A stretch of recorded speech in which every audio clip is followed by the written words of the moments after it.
A doença pode ser um instrumento altamente pedagógico. Você pode, é um momento de reflexão, é um momento onde você pode mudar, inclusive, suas crenças. Então, o médico inteligente, ele trabalha com o paciente nesse sentido.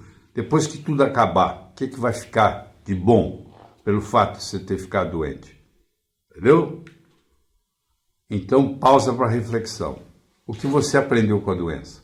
Então, o médico pergunta para o paciente, vê o que você está aprendendo. Eu estou aprendendo mais sobre a minha vida familiar, cuidar melhor dos meus filhos, etc. e tal.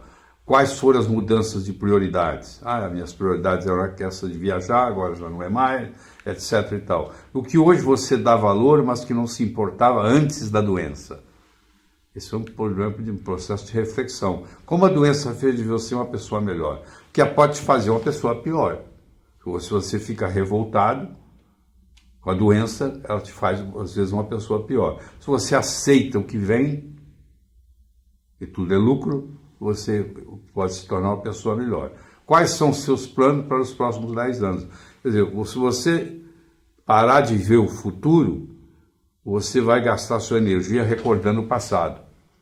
Então, se você vê, por exemplo, 2 aposentados jogando dominó numa praça, você chegar ali para um gravador, eles conversando por 1 hora, e depois você for analisar o que foi gravado, você vai ver que o verbo é conjugado no passado. Eu era, eu fui, eu fiz.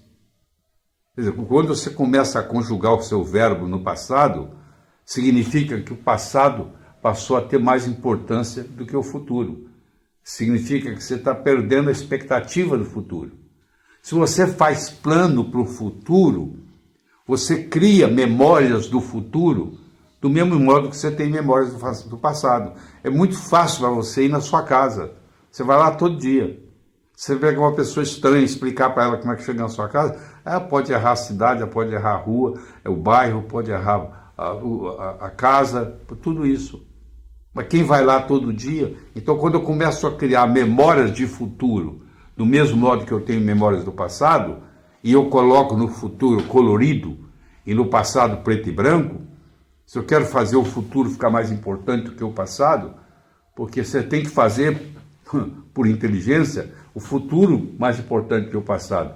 Porque, por uma razão muito simples. Mas por que eu tenho que trabalhar no futuro? Porque é lá que você vai passar o resto da sua vida, pô. Você não vai passar o resto da sua vida no passado. Você vai passar o resto da sua vida no futuro. Então você tem que criar esse futuro. Cria como? Do nada. E a doença pode ajudar em criar um futuro melhor. E não um futuro pior.